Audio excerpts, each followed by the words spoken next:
Hey everybody, I hope you guys are doing well. So we're going to discuss today what a level 6 in CELPIP looks like versus a 9 plus. In this lesson, we're going to discuss the words, phrases, and sentences that can give you a really good mark and a really terrible mark. This will also help you understand what kind of writer or speaker you are. If you are more close to level 6, you need to do a lot of work and get to level 9, okay? This is one of the PDF that we offer, and if you want to access it, the link is in the description how you can purchase it. I'll give you more details about this at the end of this video. It's about 121 pages full of content. So what we're going to see with each question, and it's for both writing and speaking, okay? We're going to see the question itself, a level 6 response, how a level 6 student writes, a level 9 response, and then we're going to observe multiple sentences, and that's why this is the best PDF, my favorite one, to analyze how students write differently. So how a level 6 person writes one sentence, how are you, and then level 8 and level 9, okay? I'll explain you the logic behind them, why they're marked differently, and then we have a breakdown of basic and advanced words based on this writing or this question that we're going to attempt, okay? So this is basically a vocabulary complex sentence, phrasal verb lesson, everything combined for you to understand what level you are and how you can improve. And if you are at level 9 plus, then congratulations. Okay, you should be okay. Now, this is the typical CELPIP question number 1. Have a look. I'll give you a summary. So basically, a friend of yours has been demotivated and you want to cheer that person. So now you're writing to your classmates to organize a birthday party for him or her, and you gotta explain the reason for the party, the location of the party, and discuss any other arrangements. Okay, so let's see what a level 6 person writes. First of all, you see the structure. It's all messed up. It is one paragraph only. Right away, we see level 9. Big difference. You have multiple paragraphs where the ideas are organized separately. We also see something very basic, like how are you? Everybody's gonna say that, right? And then let's see the finish. So please tell the friends, and that the party's gonna be all about Erica.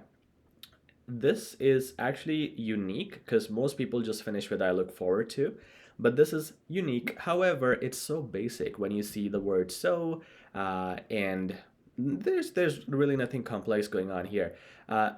If I have to say this sentence, for example, so please tell all the friends that this party is going to be all about Erica, I would say I would be thrilled to have others informed about the purpose of this party being only for Erica's happiness, okay?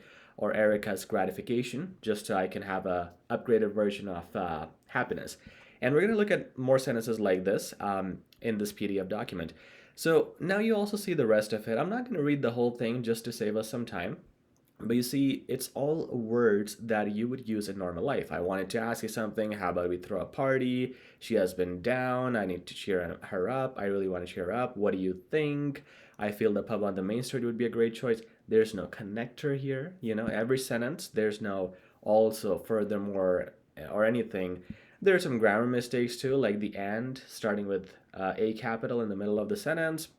And it's probably the best thing that it's doing, which I can see, is answering the questions. The questions are answered like the location and the arrangements, but the grammar is terrible, vocab is terrible, everything else, the structure looks terrible as well. Okay, so let's look at level 9 plus here. Now in this writing, the student, you can see, has started with something very unique. It's been a while, hasn't it? We're keeping the informal tone, so we're not going to say the purpose of my writing is. We're keeping the informal tone. That's important. That's, you get the marks for a tone if it is informal. If you're too formal, you will lose marks. Okay. I'm exhilarated with this idea. So instead of excited, you have exhilarated. You have a semicolon here after the word condition because what she's saying here is I'm exhilarated with an idea that just popped up in my head about Erica's ill mental condition. I have the perfect fix. I have the perfect fix is a separate part of this sentence. It is expressed with excitement, so you have an exclamation mark, which is also considered unique because people don't use it. And semicolons are just the best punctuation marks you can use because, again, nobody uses them. So anything that is unique, okay, software password, anything that is unique should be used. You get more marks for that. Okay, another time she has used the semicolon, which is great. And you have exclamation mark, exclamation mark. If I just scroll up and down, I see so many good uses of punctuation marks. You have a question mark here. You have, of course, periods. And you did have, there's a few commas here too. Yeah, in this paragraph. Well, maybe a couple. Okay. When we talk about the range of vocabulary mark, the examiners don't point out range of punctuation, range of complex sentences. Range of vocabulary means range of everything. Parts of speech, so adverbs, adjectives, and complex sentences, connectors, and punctuation marks. So good punctuation and a variety of that is important in this case. So you can see level 9 plus does that. And then you see words like resents instead of hate, comprehend instead of understand. All right, and then we keep going down. The question is completely being answered. Okay, I can read all the bullet points in the question again. Everything is being answered here. This right here is a complex sentence. Not only would it be an awesome spot to loosen up, that's one part of the sentence, it would also be easy on our pockets when we treat her. That is the second part of the sentence. A complex sentence is one that is broken into two parts, and CELPIP examiners will love you for that. Okay, could you go ahead and collaborate instead of, yeah, okay, let's see how this person said it. Level 6. Let's all focus on Erica that day instead of ourselves, or I want this party to be at the pub. Really nothing fancy going on, but you see how the structure or the wordings here are so much more advanced. Could you please go ahead and collaborate with the others and circle back with me regarding the time? Circle back with me. Great use of phrasal verbs. And remember to keep the spotlight of the party instead of saying, let's focus. The first letter said, let's focus on Erica. This one, keep the spotlight of the party on Erica. Okay, good. And then it finishes nicely too with some good words. But before we instead of looking at those, let's look at a few examples here. So this PDF breaks down the sentences separately, which is amazing. So level 6 person says, how are you? Level 8 says, how have you been doing? Level 9 says, it's been a while, hasn't it?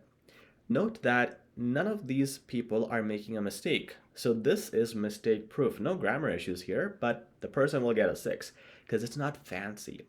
Now 8 means really good, almost unique words, but somewhere in the writing, either this person has been making some other mistakes, or in this case, it's not completely unique. It's not something very creative.